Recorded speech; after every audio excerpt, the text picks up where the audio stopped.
జగన్ ఎంపీగా 5 ఏళ్లు ప్రతిపక్ష నాయకుడిగా ముఖ్యమంత్రిగా చేశారని ఆయనకు రూల్స్ తెలియకుండా కామెంట్స్ చేస్తారా అని Andhra Pradesh assembly deputy speaker Raghurama Krishna Raju ప్రశ్నల వర్షం కురిపించారు. భారత రాజ్యాంగం 190/4 చాలా స్పష్టంగా ఉందని తెలిపారు.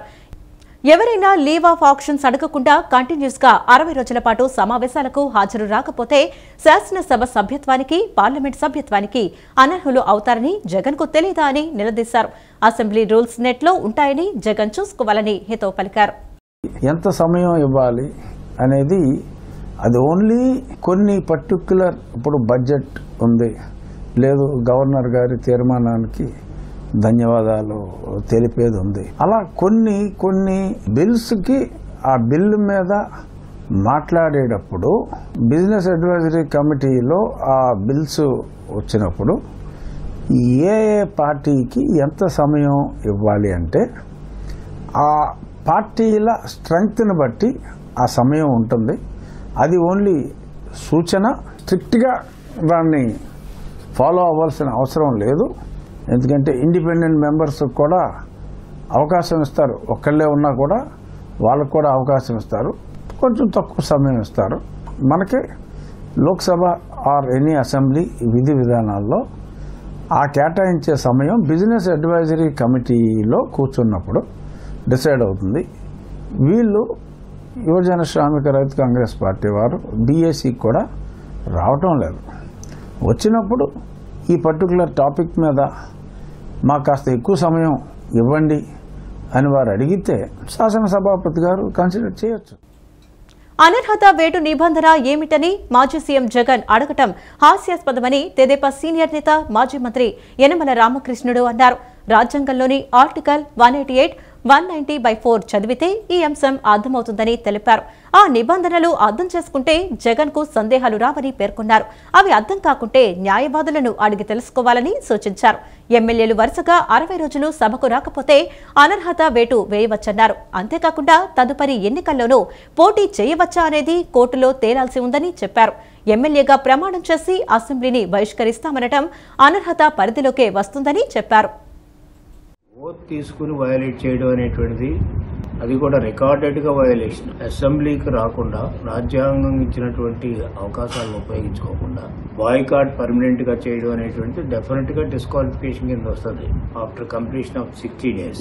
అదేవిధంగా రెండవది ఆర్టికల్ 194 లో చాలా స్పష్టంగా consecutive absent without permission of the house 60 రోజులుగానే ఉంటే అది డిస్క్వాలిఫికేషన్ కింద వస్తుంది. పర్మనెంట్ బాయ్కాట్ చేస్తారని అనౌన్స్మెంట్ చేశారు. ఆ విధంగా బాయ్కాట్ చేసింది 60 రోజులు పూర్తయితే డెఫినెట్ గా డిస్క్వాలిఫికేషన్ అట్రాక్ట్ అవుతుంది. ఏదైతే డిస్క్వాలిఫికేషన్ 194 కింద అయిన తర్వాత అసలు దీన్ని పర్మనెంట్ గా రేపు ఎలక్షన్స్ లో పోటీ చేయవచ్చా లేదా అనేటువంటిదే ఇంకా పూర్తిగా ఎగ్జామిన్ చేయవలసినటువంటి అవుతుంది. It has to be decide by the court of law. Jaganmohan Reddy గారు ఏ నిబంధన కింద ఉందని అడగడం అనేటువంటిది చాలా అసందర్భం. జీఎస్టీ తగ్గింపుతో ముందే దసరా దీపావళి వచ్చాయని 20 సూత్రాల అమలు కమిటీ చైర్మన్ లంకా దినకర్ అన్నారు. రేపటి నుంచి అమల్లోకి రానున్న నూతన జీఎస్టీ స్లాబులతో 90% కుటుంబాలకు కొనుగోలు శక్తి పెరుగుతుందన్నారు. సామాన్య ప్రజలకు ప్రయోజనం చేకూర్చే విధంగా జీఎస్టీ సంస్కరణలను అమలు చేసినందుకు ప్రధాని మోదీకి లంకా దినకర్ కృతజ్ఞతలు తెలిపారు. రేపటి నుంచి వచ్చేటట్టు అమలయ్యేటటువంటి ఈ జీఎస్టీ వల్ల దసరా దీపావళి 2 పండుగలు కూడా ఒకేసారి ఈ యొక్క భారతదేశంలో ప్రజలు చేసుకునేటటువంటి విధంగా ఇవాళ ఆ వాతావరణం కనపడుతుంది. ప్రజల మొత్తం కూడా హర్షాతిరేకాలు వ్యక్తపరుస్తూ ఉన్నారు. ఈరోజు మీరు కనుక గమనించినట్లయితే పేద మధ్య అల్పాదాయ వర్గాలకి సంబంధించినటువంటి ప్రజలు వారి యొక్క కొనుగోలు శక్తి పెరిగేటటువంటి అవకాశం ఉంది. ఏదైతే జీవిత బీమాకి సంబంధించి ప్రమాద బీమాకి సంబంధించి జీఎస్టీని గతంలో 18% ఉండేది 0% తీసుకురావటం, అదేవిధంగా మెడిసిన్ ఏదైతే ఉందో మందులు ఏదైతే ఉన్నాయో ఔషధాలు ఏదైతే ఉన్నాయో వాటి మీద 0% జీఎస్టీని తీసుకురావటం, దాదాపు 90 నుంచి 95% పేద మధ్యతరగతి ప్రజలు వినియోగించేటటువంటి వస్తువులకి సంబంధించి సేవలకి సంబంధించినటువంటి పన్ను రేట్లు అయితే ఉన్నాయో అవి తగ్గినటువంటి పరిస్థితి ఇవాళ స్పష్టంగా కనపడతా ఉంది. ఇంద్రకీలాద్రిపై కొలువైన జగన్మాత దుర్గమ్మ సన్నిధిలో దేవీ శరన్నవరాత్రోత్సవాలు మరికొద్ది గంటల్లోనే ప్రారంభం కానున్నాయి.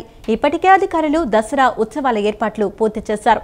వినాయకుడి గుడి నుంచి అమ్మవారి గుడి వరకు ఉన్న క్యూ లైన్లు ఏర్పాటు చేశారు. ఎంతమంది భక్తులు వచ్చినా ఎక్కడా లోటుపాట్లు లేకుండా ఈసారి ఏర్పాట్లు చేశారు. ఆధునిక సాంకేతిక పరిజ్ఞానాన్ని కూడా ఉపయోగించుకుంటూ సామాన్య భక్తులకు పెద్దపీట వేస్తూ వినూత్న విధానాలతో ముందుకు వెళుతున్నారు. సామాన్య భక్తులకు ప్రాధాన్యతనిస్తూ ఆధ్యాత్మిక వాతావరణంలో అమ్మవారి దర్శనం మధురానుభూతిని కలిగించేలా ఏర్పాట్లు చేయడంతో పాటు కొండపైకి వెళ్లి అమ్మవారి దర్శనం చేసుకునేందుకు ఏర్పాటు చేసిన క్యూ లైన్లతో పాటు ఇతర క్యూ లైన్లలో ప్రతి 100 మీటర్లకు QR కోడ్తో ఫీడ్బ్యాక్ తెలిపేందుకు ఏర్పాట్లు చేశారు. దసరా ఉత్సవాలకు సంబంధించిన మరిన్ని వివరాలు మా ప్రతినిధి శ్యామ్ అందిస్తారు. విజయవాడ ఇంద్రకీలాద్రిపై దుర్గమ్మ సన్నిధిలో మరికొద్ది గంటల్లో దసరా మహోత్సవాలు అంగరంగ వైభవంగా ప్రారంభం కానున్నాయి. ఇప్పటికే ఉత్సవాలకు సంబంధించిన ఏర్పాట్లను అధికారులు దాదాపు పూర్తి చేశారు.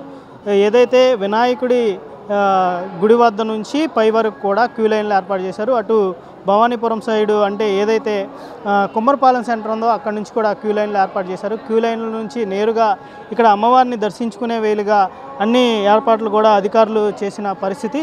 రేపు అమ్మవారు శ్రీ బాలా త్రిపుర సుందరి దేవిగా భక్తులకు దర్శనమిస్తారు. ఈ సంవత్సరం మొత్తం 11 రోజుల పాటు అమ్మవారు వివిధ అలంకారాల్లో భక్తులకు ఇవ్వనున్నారు. రేపు అంటే ఏదైతే ప్రారంభం రోజు ఉంటుందో ఆ ప్రారంభం రోజు అమ్మవారు బాలా త్రిపుర సుందరి దేవిగా, 2వ రోజు గాయత్రీ దేవిగా, 3వ రోజు అన్నపూర్ణ దేవిగా, 4వ రోజు కాత్యాయని దేవిగా, 5వ రోజు మహాలక్ష్మి దేవిగా, 6వ రోజు లలిత త్రిపుర సుందరి దేవిగా, అలాగే 7వ రోజు మహాచండీ దేవిగా భక్తులకు దర్శనమిస్తారు. అలాగే 8వ రోజు సరస్వతీ దేవి అలంకారం అంటే అమ్మవారి జన్మ నక్షత్రమైన మూల నక్షత్రం రోజు అమ్మవారు సరస్వతీదేవి అలంకారంలో భక్తులకు దర్శనమిస్తారు. తర్వాత దుర్గాదేవి అలంకారంలో భక్తులకు అమ్మవారు దర్శనం ఉన్నారు.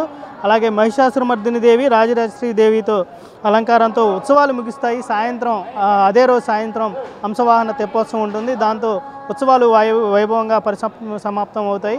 అయితే ఈ నేపథ్యంలో భక్తులు ఏదైతే సామాన్య భక్తులు ఉన్నారో వారికే ప్రాధాన్యం కల్పించేలాగా ఇక్కడ అధికారులు అయితే ఏర్పాట్లు చేశారు. ఈ భక్తుల రద్దీని దృష్టిలో ఉంచుకొని 500 రూపాయలకు సంబంధించిన టికెట్లను కూడా రద్దు చేసి 300, 100 రూపాయలు అలాగే ఉచిత దర్శనాన్ని కూడా ఉంచారు. వీఐపీలకు కూడా ప్రత్యేక టైం స్లాట్ను కేటాయించారు. వీఐపీలు వచ్చే సమయంలో భక్తులు రద్దీ అధికంగా ఉంటే ఇబ్బంది పడతారని చెప్పి వీఐపీలకు కూడా ప్రత్యేకించి టైం స్లాట్లను కూడా ఏర్పాటు చేశారు. అయితే పైకి వచ్చిన భక్తులు ఇటు ఎండకు కానీ లేదు అంటే వర్షం వచ్చినప్పుడు ఇబ్బంది పడకుండా పైన ఏదైతే పరదాలు ఉన్నాయో ఆ పరదాలను కూడా ఏర్పాటు చేసి ఒక భక్తి భావంతో అమ్మవారి ఉత్సవాలను నిర్వహించేలా ఏర్పాట్లను అయితే పకడ్బందీగా చేస్తూ ఉన్నారు. ఇప్పటికే గత నెల రోజుల నుంచి కూడా వివిధ శాఖల అధికారులు కూడా మొత్తం సమన్వయం చేసుకుంటూ ఎటువంటి లోటుపాట్లు లేకోకుండా అంటే ఇటు విఎంసీ కానీ ఇటు జిల్లా యంత్రం కానీ ఇక్కడ దుర్గుడి దేవస్థానం కానీ పోలీస్ కమిషనరేట్ నుంచి కూడా అన్ని ఏర్పాట్లు కూడా భద్రతా ఏర్పాట్లు కూడా చేస్తున్న పరిస్థితి. మొత్తంగా చూసుకుంటే విజయవాడలో అత్యధిక ప్రాధాన్యం గల ఏదైతే ఉత్సవం ఉంటుందో దసరా ఉత్సవం, ఈ దసరా ఉత్సవానికి ఎటువంటి ఇబ్బందులు లేకుండా గతం కంటే భిన్నంగా చక్కగా నిర్వహించాలని చెప్పి అధికారులు కూడా ఏర్పాట్లను చేసుకుంటూ వెళ్తున్న పరిస్థితి. ప్రతి ఏదైతే సామాన్య భక్తుడు ఉంటాడో సామాన్య భక్తుడిని వీఐపీగా భావించి అమ్మవారిని దర్శించుకొని తిరిగి వచ్చేటప్పుడు ఏదైతే ఆధ్యాత్మిక భావం ఉంటుందో ఆ భావంతో అమ్మవారిని దర్శించుకొని సంతృప్తి స్థాయిలో దర్శనం కలిగే విధంగా ఏర్పాట్లు అయితే ఇక్కడ దేవస్థానం అధికారులు కానీ జిల్లా యంత్రాంగాన్ని కానీ చేస్తున్న పరిస్థితి. వీడియో జర్నలిస్ట్ వెంకటతో శ్యామ్, సిటీ న్యూస్, దుర్గగుడి. మానవ సేవే మాధవ సేవ అనే విధానాన్ని సురక్ష కమిటీ కన్వీనర్ వెంకట నరసయ్య అవలంబిస్తున్నారని Vijayawada police commissioner SP Rajasekhar Babu అన్నారు. ప్రజా సేవలో ముందుంటున్న సురక్ష కమిటీని అభినందిస్తున్నట్లు పేర్కొన్నారు. నగరంలోని ఎన్టీఆర్ జిల్లా పోలీస్ కమిషనరేట్ కార్యాలయంలో వెంకటేశ్వర భక్త సమాజం సురక్షా కమిటీ ఆధ్వర్యంలో టీటీటీ అన్నదానానికి 10 టన్నుల కూరగాయలు పంపించే లారీని ప్రారంభించిన సిపి రాజశేఖర్ బాబు పారిశ్రామికవేత్త నరసయ్యలు కలిసి జెండా ఊపి ప్రారంభించారు. అంతకుముందు ప్రత్యేక పూజలు నిర్వహించారు. అనంతరం సిపి రాజశేఖర్ బాబు మాట్లాడుతూ తిరుమలలో లక్షలాది మందికి అన్నదానం నిర్వహించడం ఆనవాయితీగా వస్తోందన్నారు. అనేక సంస్థలు అన్నదానం కోసం కూరగాయలు వితరణగా ఇస్తున్నారని చెప్పారు.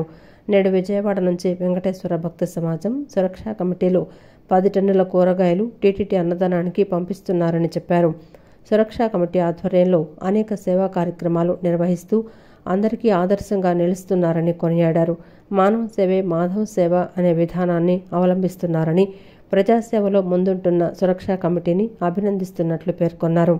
అన్నం పరబ్రహ్మ స్వరూపం అంటారు. అందుకే అన్నదానానికి అనేక మంది సహకారం అందిస్తున్నట్లు పోలీస్ కమిషనర్ రాజశేఖర బాబు తెలియజేశారు. సురక్షా కమిటీ మీకు అందరికీ తెలుసు, గత కొద్ది రోజులుగా పోలీస్ శాఖకు సహాయ సహకారం అందజేస్తూ దాదాపు మన ఎన్టీఆర్ పోలీస్ కమిషనరేట్లో 10,000 సీసీ కెమెరాలు పెట్టడంలో వారు కీలక పాత్ర పోషించిన విషయం నాకు అందరికీ తెలిసింది. సో ఈ సందర్భంగా మరిన్ని సామాజిక సేవా కార్యక్రమాలతో పాటు ముఖ్యంగా పోలీసింగ్కి బాగా పనికొచ్చే కార్యక్రమాలు వారు చేస్తున్నందుకు వారికి ధన్యవాదాలు తెలియజేస్తూ, అదేవిధంగా వెంకటేశ్వర భక్తి మండలి వారి భక్తి సమాజం వారికి కూడా ఈరోజు ధన్యవాదాలు తెలియజేస్తూ, ఎందుకంటే మానవ సేవే మాధవ సేవ. ఈరోజు అన్నదానానికి సంబంధించి వారు 10 టన్నుల కూరగాయలు టీటీడీ దేవస్థానం వారు పంపించిన వెహికల్లో వారు పంపించడం చాలా సంతోషం. అనంతరం సురక్షా కమిటీ కన్వీనర్ పారిశ్రామికవేత్త కుదరవల్లి నర్సయ్య మీడియాతో మాట్లాడుతూ తిరుమల అన్నదానం కోసం అనేక సంవత్సరాలుగా కూరగాయలు పంపిస్తున్నామని చెప్పారు. నేడు 10 టన్నుల కూరగాయలను టీటీడీకి పంపించామన్నారు. సిపి రాజశేఖర బాబు దంపతులు పూజా కార్యక్రమాలు నిర్వహించి కూరగాయల లారీని ప్రారంభించామని చెప్పారు. తమ సురక్షా కమిటీ ఆధ్వర్యంలో అనేక సేవా కార్యక్రమాలు చేపడుతున్నట్లు వివరించారు. ప్రజలకు ఉచితంగా హెల్మెట్లు పంపిణీ చేసి ప్రాణాలు కాపాడుకోవాలని అవగాహన కల్పిస్తున్నారన్నారు. సిపి రాజశేఖరబాబు సూచనలతో పలు కాలనీల్లో సీసీ కెమెరాలు ఉచితంగా ఇచ్చామని, మానవ సేవే మాధవ సేవ అన్నట్లుగా తమకు చేతనైనంతలో సేవా కార్యక్రమాలు నిరంతరం నిర్వహిస్తూనే ఉంటామని సురక్షా కమిటీ కన్వీనర్ వెంకట నరసయ్య స్పష్టం చేశారు. ఎన్టీఆర్ జిల్లాలో 10,000 కెమెరాలు పెడుతుంటే దాదాపు సగం కెమెరాలు సురక్ష ద్వారానే పెడుతున్నామండి. సురక్ష అంటే ఒక్కనే కాదు, ఇంకా 600 మంది టీం ఉంది ఇంట్లో. నేను కన్వీనర్ దాంట్లో. ఈరోజు కూరగాయల కార్యక్రమం మన వెంకటేశ్వర స్వామి వారికి పంపించాము. అలాగే మెడికల్ క్యాంపులు కంటిన్యూగా పెడుతున్నామండి. మన సీడ్ బాంబింగ్ అని మన కొండల మీద సీడ్ బాల్స్ వేసాం. మొత్తం అన్ని చోట్ల విత్తనాలు వేసాం. అంటే ఈ కోతులు ఈ ఊళ్ళో రాకుండా ఏం చేసామంటే కొండల మీద జాంకాయలు, ఎరక్కాయలు ఈ సంబంధించిన విత్తనాలు దాని మీద వేసామండి. అట్లాంటి కార్యక్రమాలు ఎన్నో చేస్తున్నామండి. వచ్చే నెలలో ఉంటుంది, వచ్చే నెలలో ఉంటుంది. ప్రతి నెల ఏదో కార్యక్రమం చేసుకుంటూ వెళ్తున్నామండి సురక్ష తరపున. ఇది సురక్ష ఇనిషియేషన్ అన్నమాట. ఈరోజు 10 టన్నుల కూరగాయలు పంపించేవాడి మన స్వామివారికి. అంటే ఆయన ఆజ్ఞ లేని మనం ఏం చేయలేము. రేపటి నుంచి విజయవాడలో అత్యంత వైభవంగా అమ్మవారి దసరా ఉత్సవాలు జరగబోతున్నాయని, అమ్మవారి దసరా ఉత్సవాలకు మరింత వైభవాన్ని తెచ్చే విధంగా విజయవాడ ఉత్సవ్ కార్యక్రమం కూడా మొదలవుతుందని విజయవాడ ఉత్సవ్ కమిటీ సభ్యులు Kommareddy Pattabhiram, TDP polit bureau సభ్యులు వల్ల రామయ్య అన్నారు. మాజీ ఉపరాష్ట్రపతి వెంకయ్యనాయుడు, ఐటీ అండ్ విద్యాశాఖ మంత్రి లోకేష్ చేతుల మీదుగా విజయవాడ ఉత్సవ్ కార్యక్రమం రేపు ప్రారంభం కానుందన్నారు. నగరంలోని ఓ హోటల్లో ఏర్పాటు చేసిన విలేకరుల సమావేశంలో Kommareddy Pattabhiram, Varla Ramaiah, AP creative and cultural commission chairperson Sri Tejaswani, AP నాటక academy chairman Gummadi Gopalakrishnaiah, Jignasa art works curator Vaishnavi, Vijayawada ఉత్సవ కమిటీ సభ్యులు అనిల్ సుంకర పాల్గొన్నారు. గేయ రచయిత హరిరామ జోగయ్య శాస్త్రి రచించిన విజయవాడ ఉత్సవ పాటను ఆవిష్కరించారు. అనంతరం 11 రోజుల పాటు నిర్వహించనున్న కార్యక్రమ వివరాలను వారు వివరించారు. 5 ప్రదేశాల్లో వివిధ రకాల కార్యక్రమాలు నిర్వహించనున్నట్లు చెప్పారు. ఈ ఈవెంట్స్లో మన చరిత్ర, సంస్కృతిని ప్రతిబింబించే విధంగా అనేక కళారూపాల ప్రదర్శనలు జరుగుతాయన్నారు. విజయవాడ ఉత్సవంతో పాటు అనేక స్కూల్స్లో వివిధ రకాల పోటీలు, విజయవాడ చరిత్ర తెలిపే విధంగా ఒక గ్యాలరీ కూడా ఏర్పాటు చేస్తున్నట్లు తెలిపారు. ఎలాంటి లాభాపేక్ష లేకుండా విజయవాడ ప్రజల్ని అలరించడానికి చేసే ప్రయత్నం ఇదని అన్నారు. మంచి ఉద్దేశంతో చేపట్టిన ఈ విజయవాడ ఉత్సవ కార్యక్రమాన్ని ప్రజలు జయప్రదం చేయాలని కోరారు. విజయవాడ ఉత్సవ కార్యక్రమానికి రూపకల్పన చేయడం జరిగింది. ఈ విజయవాడ ఉత్సవంలో అనేక రకాలైనటువంటి కార్యక్రమాలు ఉన్నాయి. 5 లొకేషన్స్లో 5 వెన్యూస్లో వివిధ రకాలైనటువంటి కార్యక్రమాలని ఏర్పాటు చేయడం జరిగింది. ఈ రోజున ప్రత్యేకించి ఈ మీడియా సమావేశం ఏర్పాటు చేసింది విజయవాడ ఉత్సవంలో భాగంగా నిర్వహింపబడుతున్నటువంటి అనేక కళా ప్రదర్శనలు.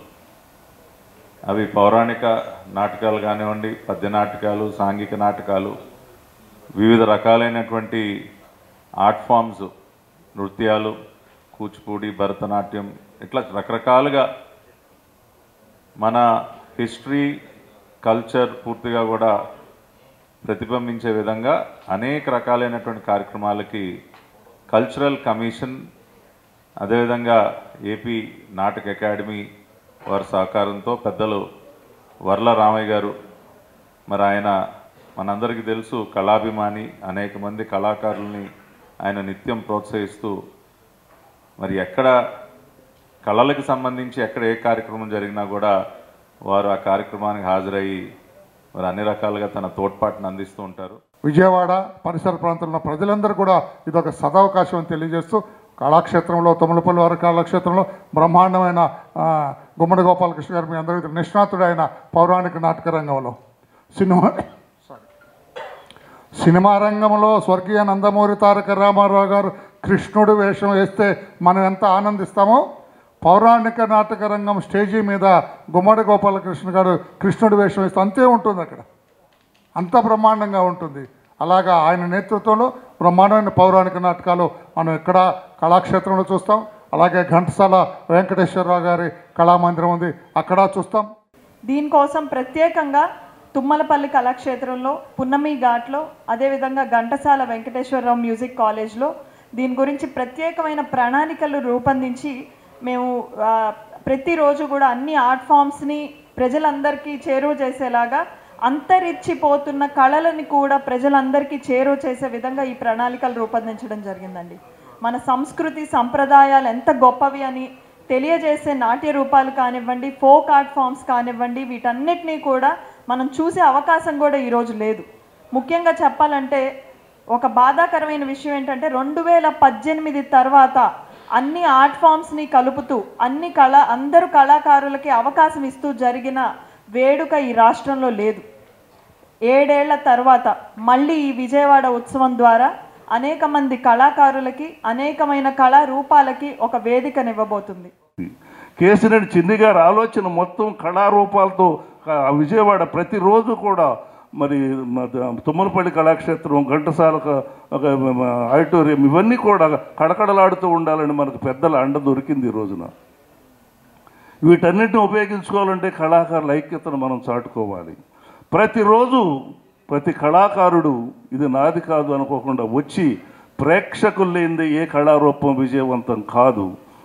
కాబట్టి ఇంట్లో ఉన్న టీవీలకు అతుక్కోకుండా, సెల్ ఫోన్లకు బానిసలు కాకుండా నిజమైన కళారూపాలు చూసినప్పుడు కలిగే మానసిక ఆనందాన్ని అనుభవించమని, అంతటి అవకాశాన్ని మనకి ఇచ్చినటువంటి ఈ విజయవాడ ఉత్సవానికి మనం ధన్యవాదాలు చెప్తూ, క్రౌన్ ఆఫ్ విజయవాడ దీంట్లో మిస్ విజయవాడ, మిసెస్ విజయవాడ, టీన్ విజయవాడ, కిడ్ విజయవాడ ఈ విభాగాల్లో ఆడిషన్స్ జరిగాయి. అలాగే రేపు 24, 25 తారీఖుల్లో కేఎల్ యూనివర్సిటీలో విజయవాడ ఐడల్ దీంట్లో solo dance and music competitions జరగబోతున్నాయి.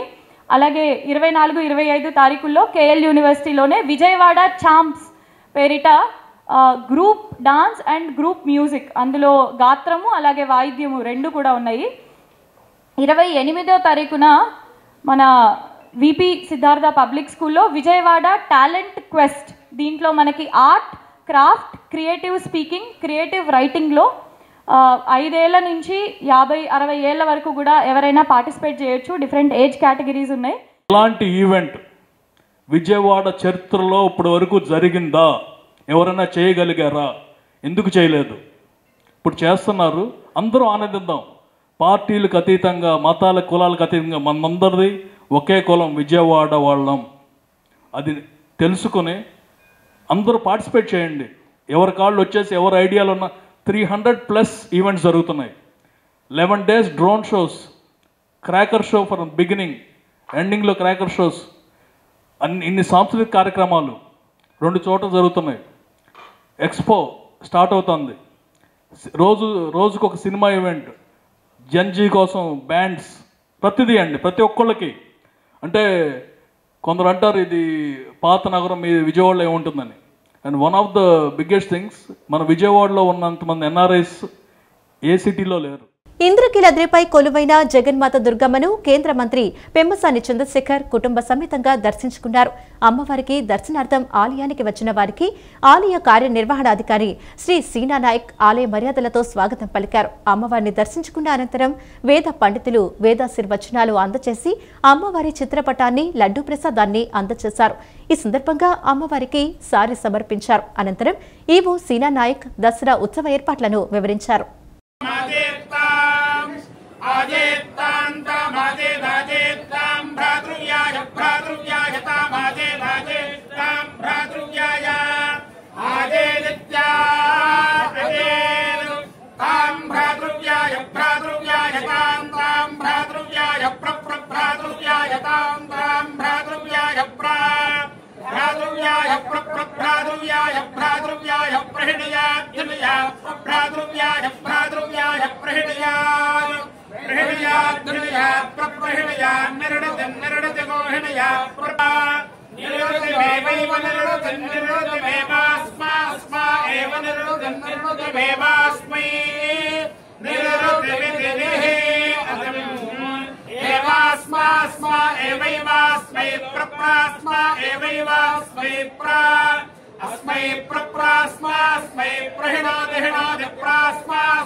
మన సంస్కృతి సాంప్రదాయాలను పరిరక్షించుకునేలా ప్రతి ఒక్కరూ హస్తకళలను కొనుగోలు చేసి ప్రోత్సహించాలని రాష్ట్ర హస్తకళల అభివృద్ధి సంస్థ చైర్మన్ పసుపులేటి హరిప్రసాద్ తెలిపారు. కళలను కాపాడుకోవాల్సిన అవసరంతో పాటు మన సంస్కృతి సాంప్రదాయాలను భావితరాలకు అందించాల్సిన బాధ్యత మనపై ఉందన్నారు.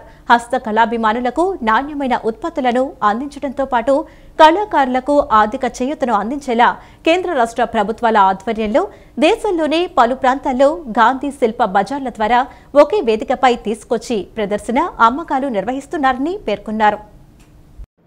విజయవాడ పటమటలోని మేరీ స్టెల్లా ఇండోర్ స్టేడియంలో కేంద్ర ప్రభుత్వ హస్తకళల సంస్థ ఆధ్వర్యంలో ఎపిట్కో నిర్వహణలో ఏర్పాటు చేసిన గాంధీ శిల్ప బజార్ను చైర్మన్ పసుపులేటి హరిప్రసాద్ జ్యోతి ప్రజ్వలనతో ప్రారంభించారు. ఈ సందర్భంగా చైర్మన్ హరిప్రసాద్ మాట్లాడుతూ విజయవాడ నగర ప్రజలకు గాంధీ శిల్ప బజార్లో వివిధ రాష్ట్రాలకు చెందిన కళాకారులు చేతితో తయారు చేసిన కళాకృతులు గొప్ప అనుభూతిని కలుగు చేస్తాయని తెలిపారు. దేశంలోని 13 రాష్ట్రాల నుంచి 35 రకాల వస్తువులను దాదాపు 100 స్టాల్స్లో ఏర్పాటు చేశారు. మేక్ ఇన్ ఇండియాలో భాగంగా ప్రధానమంత్రి నరేంద్ర మోడీ, రాష్ట్ర ముఖ్యమంత్రి నారా చంద్రబాబు నాయుడు, ఉప ముఖ్యమంత్రి కొణిదెల పవన్ కళ్యాణ్ల పిలుపు మేరకు హస్తకళాకారులు తయారు చేసిన వస్తువులను ప్రోత్సహించాల్సిన అవసరం మనందరిపైన ఉందన్నారు. ఆయా స్టాల్స్లో హస్తకళాకారులు వినూత్నంగా తయారు చేసిన వస్తువులు గాంధీ శిల్ప బజారులో అందుబాటులో ఉన్నాయి. మన రాష్ట్రంలో శ్రీకాకుళం నుంచి అనంతపురం వరకు వివిధ రకాల హస్తకళాకారులు తయారు చేసిన వస్తువులను నగరవాసులు కొనుగోలు చేయాలన్నారు. నగరవాసులందరూ దీనిని ఆదరించాలని తెలిపారు. కొత్తగా ప్రారంభించిన 17 ప్రభుత్వ మెడికల్ కళాశాలలో 10 కాలేజీలను పబ్లిక్ ప్రైవేట్ పార్ట్నర్షిప్ ద్వారా ప్రైవేటు పరం చేయాలని కూటమి ప్రభుత్వం తీసుకున్న నిర్ణయాన్ని వెంటనే ఉపసంహరించాలని సిపిఎం రాష్ట్ర కార్యదర్శి శ్రీనివాసరావు, మాజీ ఎమ్మెల్సీ లక్ష్మణరావు డిమాండ్ చేశారు. వైద్య విద్యను దేశంలో ఎక్కడా లేని విధంగా పీపీపీ పద్ధతిలో నిర్వహించాలని రాష్ట్ర ప్రభుత్వం తీసుకున్న నిర్ణయం పేద మధ్యతరగతి విద్యార్థులకు వైద్య విద్యను దూరం చేస్తుందన్నారు. రాష్ట్ర ఆర్థిక పరిస్థితులను కారణంగా చూపి ప్రభుత్వం ఇలాంటి నిర్ణయం తీసుకోవడం సరికాదన్నారు.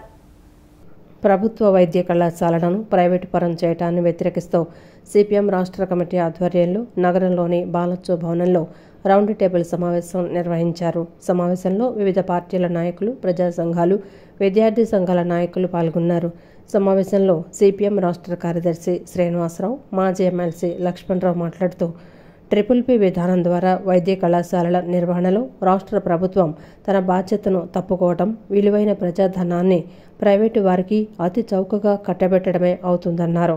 ఇందులో భాగంగా మొదటి విడతలో మార్కాపురం, ఆదోని, మదనపల్లి, పులివెందుల కళాశాలలకు గాను 251.69 ఎకరాలను ఎకరాకి సంవత్సరానికి 100 రూపాయల చొప్పున 66 ఏళ్లకు లీజుకిచ్చేందుకు ప్రభుత్వం సిద్ధమైందన్నారు.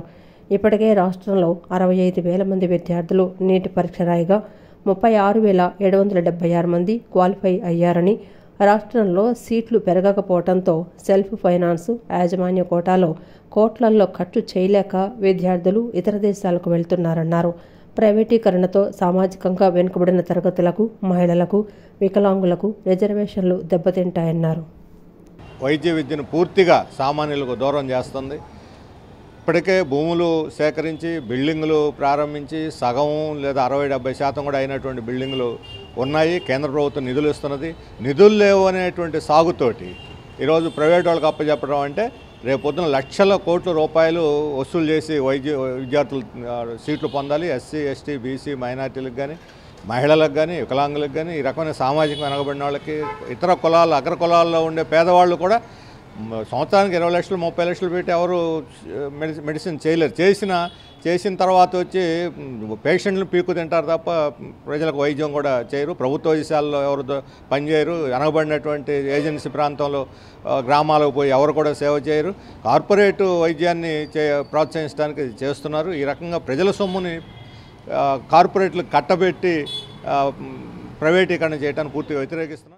ప్రభుత్వ ఆధ్వర్యంలో జరగాల్సినటువంటి మెడికల్ కాలేజీలు పీపీపీ పద్ధతిలో నిర్మిస్తే ఒకటి పేద విద్యార్థులు నష్టపోతారు.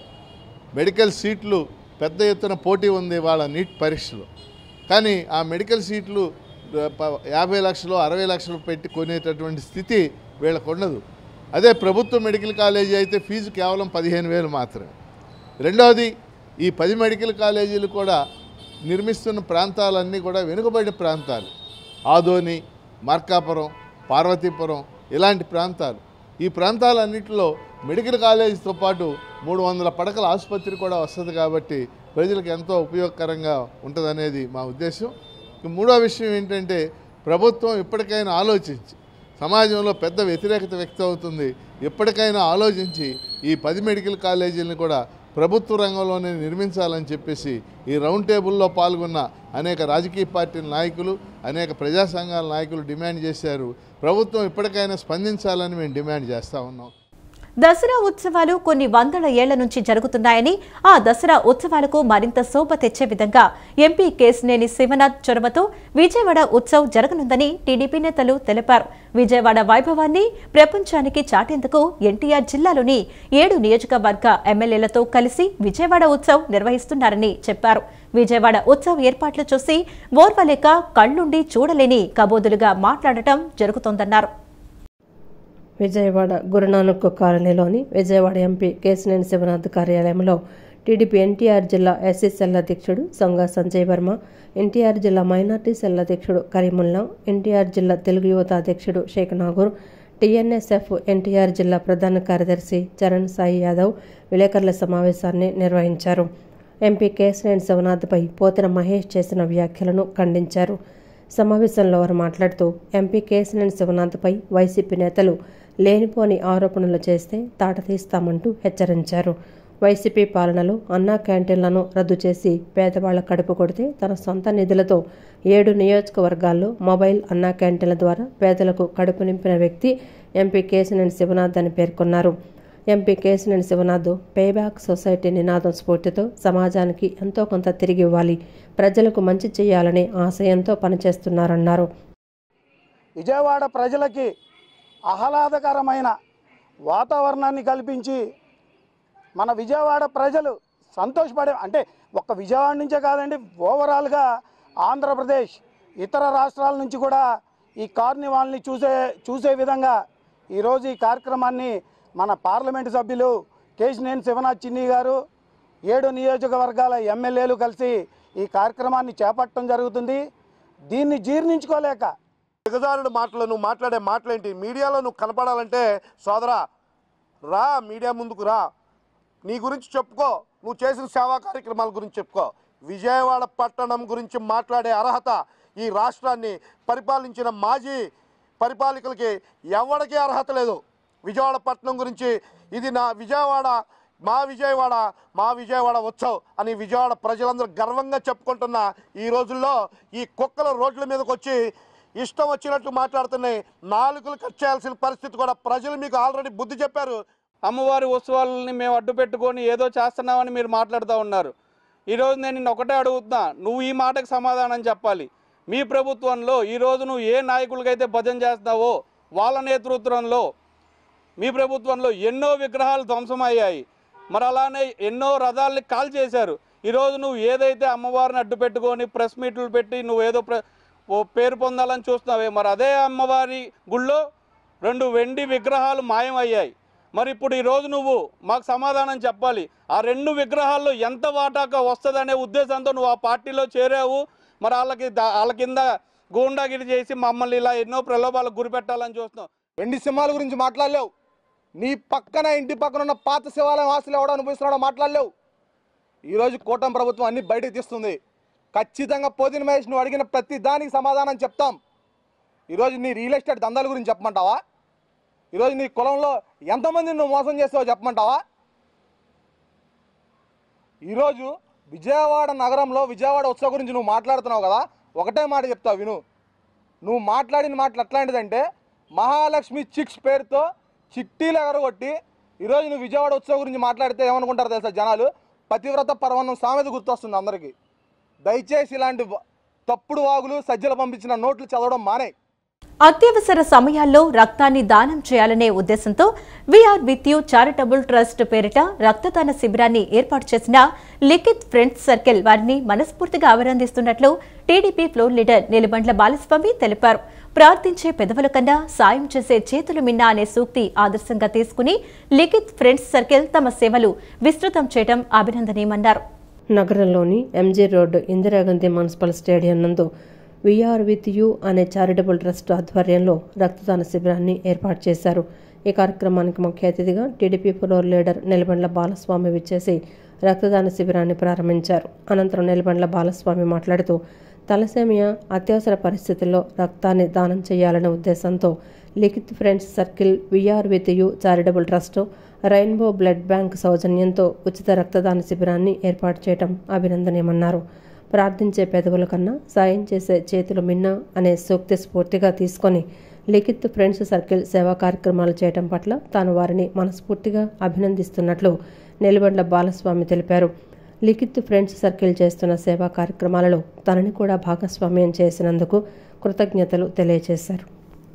అత్యవసర సమయాల్లో రక్తాన్ని డొనేట్ చేయడానికి మరి we are with you charitable trust ఆధ్వర్యంలో చాలా పెద్ద ఎత్తున ఇందిరాగాంధీ మున్సిపల్ స్టేడియంలో బ్లడ్ డొనేషన్ కార్యక్రమాన్ని ఏర్పాటు చేశారు. మరి స్వచ్ఛంద సేవా సంస్థ వీఆర్ విత్ యూ సేవా సంస్థ లిఖిత్ వాళ్ళ ఫ్రెండ్ సర్కిల్ ఆధ్వర్యంలో ఏర్పాటు చేయగా మరి రక్త సేకరణ బ్లడ్ సేకరణ అనేది మరి రెయిన్బో బ్లడ్ బ్యాంక్ ద్వారా ఈరోజు రక్త సేకరణ కార్యక్రమాన్ని నవీన్ గారు దగ్గరుండి మరి చూసుకుంటున్నారు. సుమారుగా 40-50 యూనిట్లు ఈరోజు తలసేమియా వ్యాధిగ్రస్తులకి బ్లడ్ డొనేషన్ ఇవ్వడానికి యువతంతా కూడా ముందుకొచ్చి చాలా పెద్ద ఎత్తున మరి ఇక్కడ బ్లడ్ డొనేషన్ కార్యక్రమం జరుగుతుంది. అన్ని దానాల కల్లా రక్తదానం మంచిది అంటారు. ప్రార్థించే పెదవుల కన్నా సాయం చేసే చేతులు మిన్నా అంటారు. మరి దాన్ని స్ఫూర్తిగా తీసుకొని మరి యువ జనరేషన్ యూత్ అంతా కూడా మరి లిఖిత్ వాళ్ళ ఫ్రెండ్ సర్కిల్ ఆధ్వర్యంలో ఒక మంచి కార్యక్రమాన్ని ఏర్పాటు చేసినందుకు వీఆర్ విత్ చారిటబుల్ ట్రస్ట్ వారిని హృదయపూర్వకంగా అభినందనలు తెలియజేసుకుంటూ సుమారుగా 100 మంది పిల్లల్ని దత్తత తీసుకొని మేము చదివించడం జరుగుతుంది. అలానే దీనితో పాటు ఎన్నో స్వచ్ఛంద సేవా కార్యక్రమాలని మేము రాష్ట్ర వ్యాప్తంగా నిర్వహిస్తూ ఉన్నాము. అందులో మేము గవర్నమెంట్ స్కూల్స్ అండ్ కాలేజెస్లో ట్రైనింగ్ ప్రోగ్రామ్స్ కండక్ట్ చేస్తూ ఉంటాము. పిల్లలకి చదువుకి సంబంధించిన పుస్తకాలు కానీ బట్టలు కానీ ఫీజులు కానీ ఇలా దాదాపుగా 100 మంది పిల్లలు మేము చదివిస్తూ ఉన్నాము. ఇవే కార్యక్రమాల్లో భాగంగా ప్రతి 3 నెలలకు ఒకసారి దాదాపుగా 6 జిల్లాల్లో బ్లడ్ డొనేషన్ క్యాంప్స్ మేము ఆర్గనైజ్ చేస్తూ ఉన్నాము. ఆంధ్రప్రదేశ్లోని పలు జిల్లాల్లో భారీ వర్షాలతో పాటు పిడుగులు పడే అవకాశం ఉందని వాతావరణ శాఖ వెల్లడించింది. ఈ నేపథ్యంలో ఏపీ రాష్ట్ర విపత్తుల నిర్వహణ సంస్థ ఎండీ ప్రఖర్ జైన్ స్పందించారు. అమరావతిలో సంస్థ ఎండీ ప్రఖర్ జైన్ మాట్లాడుతూ శ్రీకాకుళం, అల్లూరి, ప్రకాశం జిల్లాలోని పలుచోట్ల పిడుగుల పాటు ఒక మోస్తరు నుంచి భారీ వర్షాలు కురుస్తాయని వివరించారు. జిల్లాలో ఆరెంజ్ అలర్ట్ ప్రకటించామన్నారు. ఇక ఎన్టీఆర్, ఉత్తరాంధ్ర, రాయలసీమ జిల్లాల్లో పలుచోట్ల పిడుగులతో కూడిన వర్షాలు కురుస్తాయని చెప్పారు. తేలికపాటి నుంచి ఒక మోస్తరు వర్షాలు కురిసే అవకాశం ఉందన్నారు.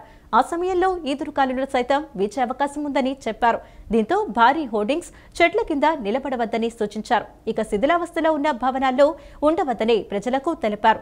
భారీ వర్షాలు, పిడుగుపాటు నేపథ్యంలో అప్రమత్తంగా ఉండాలని ఈ సందర్భంగా ప్రజలను హెచ్చరించారు. అత్యవసరమైతే తప్ప బయటకు రావద్దని, జాగ్రత్తగా ఉండాలంటూ ప్రజలకు ఎండీ ప్రఖర్ జైన్ సూచించారు. ఈ వార్తలు ఇంతటితో సమాప్తం. నమస్కారం.